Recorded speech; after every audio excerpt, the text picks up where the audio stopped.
Yun. Tumigil muna tayo dyan sa 7-Eleven.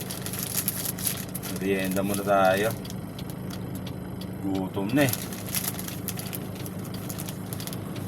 Dito pag titigil kayo, papaalam muna kayo. Papaalam nyo sa sa GPS.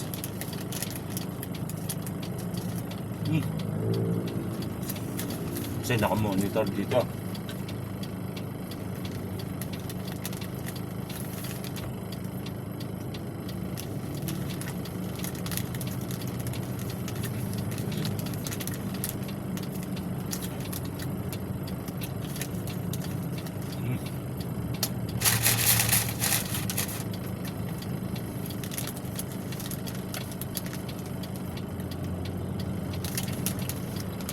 Tuna cheese melt. Yup.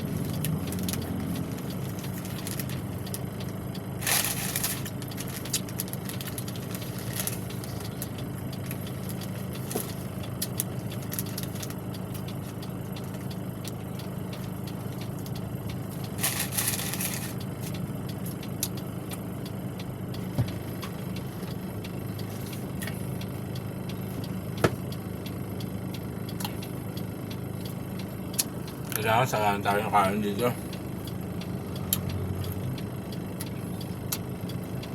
Kasi yung trabaho hindi basta-basta. Ha? Mabigat ng trabaho. Pagod puyat. Kailangan bawiin mo sa kain. Kulang ka na sa tulog, kulang sa pahinga. Kulang ka pa sa kain. Tigo ka. Diba?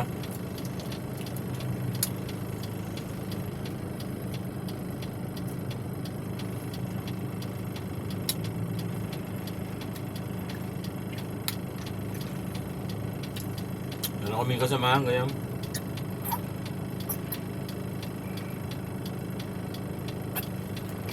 Nanigas. Namutla. Tawa-tawa sa biyahe.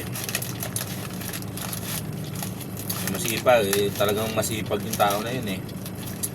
Nga lang.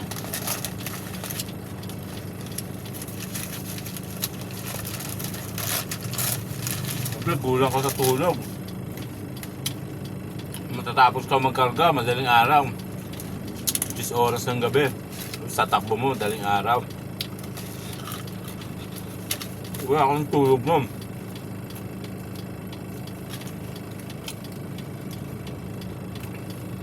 Anong nangyari?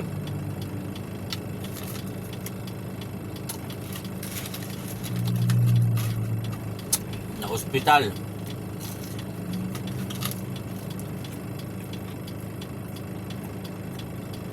Nagre-recover. Ha? Bumaba yung red count ba yung blood?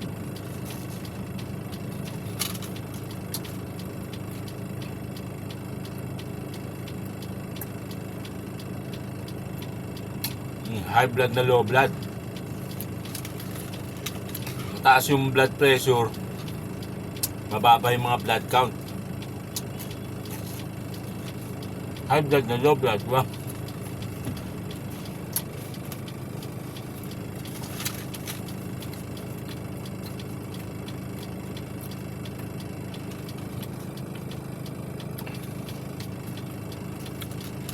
Kaya nga meron tayong mga patulog eh. Pag patulog, itulog mo.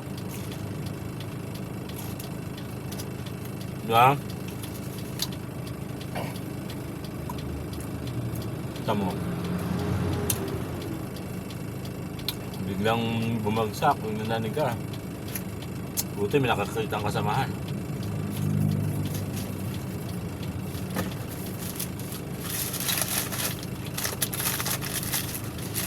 Dito hindi man pabayaan ng mga kasamahan. Mabait ang mga tropa dito.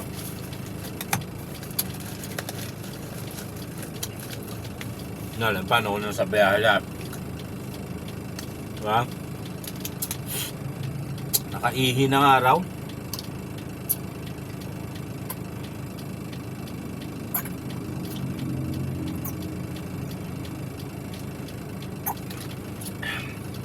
Kaya nakakatayo eh. Matatayo, nahihilo daw. Di ba? Isa natin yung oras ng pahinga natin.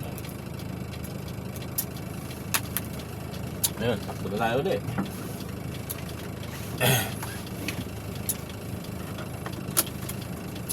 Nakaihi na daw yung ano, masama natin, sipin nyo yun. Kasi pag natatayo daw, nahihilo. Para magba-blackout, hindi napaihi na sa ano. Saan ba yun? Sa higaan. So, over fatigue. Kumbaga, ikaw may hawak na manibela ng buhay mo eh. Diba? Kala mo nag-o-over ka na. Pahinga ka, boy.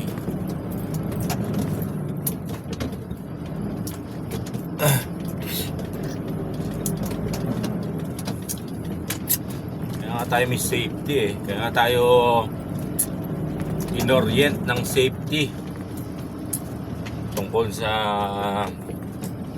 kondisyon, 'di ba? Yung blow baggage. 'Di ba? Yung blow baggage bago ka bumiyahe. Brake light, oil, water, self. 'Di ba yung baggage? Yung S doon, self. Checkin mo rin, hindi yung puro truck lang ang chine-check mo. Check mo lalo yung self. 'Di ba?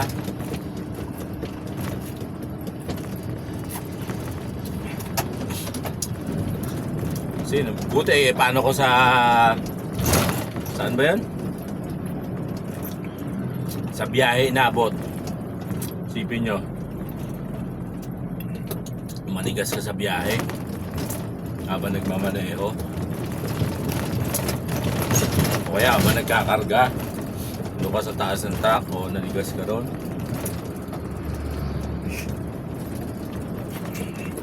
Diba?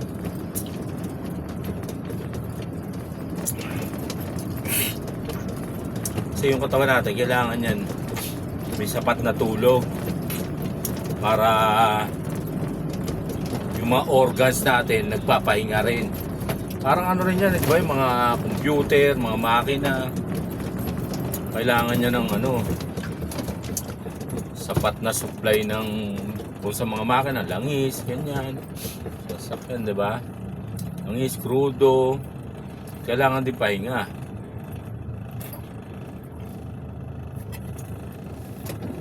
Kasi bibigay, diba mga diskarte? Hindi pwedeng takbo ng takbo ng takbo ng takbo ng takbo ng takbo. Going and going and going and going and gone. Hindi pwedeng ano, going and going and going and going lang. Pag ganun ginawa mo, yung dulo ng going, going, going and going and going and gone, mawala ka agad. Diba? Kaya nga dito kasi mga kadiskarte, bago kayo i-deploy or o yun nga, meron kayong ano, safety excuse me ba, ano yun, almost 12 hours na seminar yun. Turo sa inyo yung mga safety sa pagtatrabaho. Kailangan kasama rin doon yung patutulog, kain, pahinga. Yun. Kaya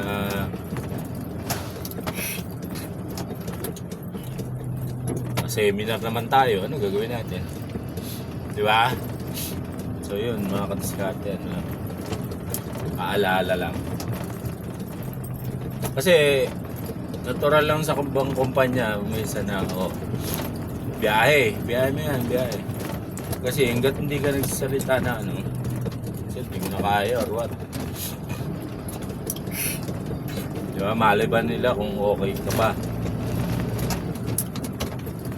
Pero sa ibang kumpanya daw ano eh, inaano yan eh, tinatanong kung sapat yung naging tulog mo, ganun.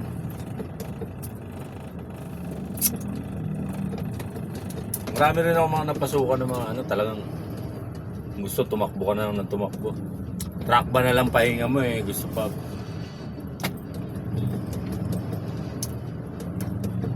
Gusto pa patakbuhin ka pa ng track.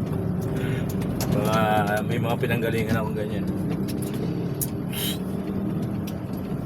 So yun mga kadiskarte, paalala lang. Tindihin natin yung sarili natin. Diba? Before anything else, kondisyon natin yung katawan natin.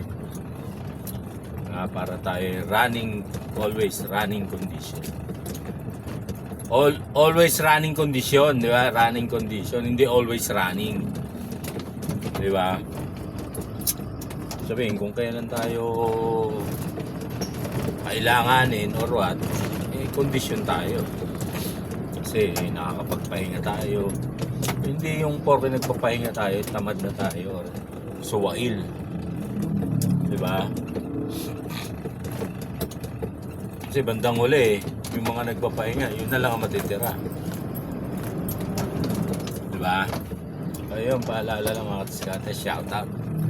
Lagi natin tandaan na, let's always ride safe and let's keep on trucking. Keep on trucking.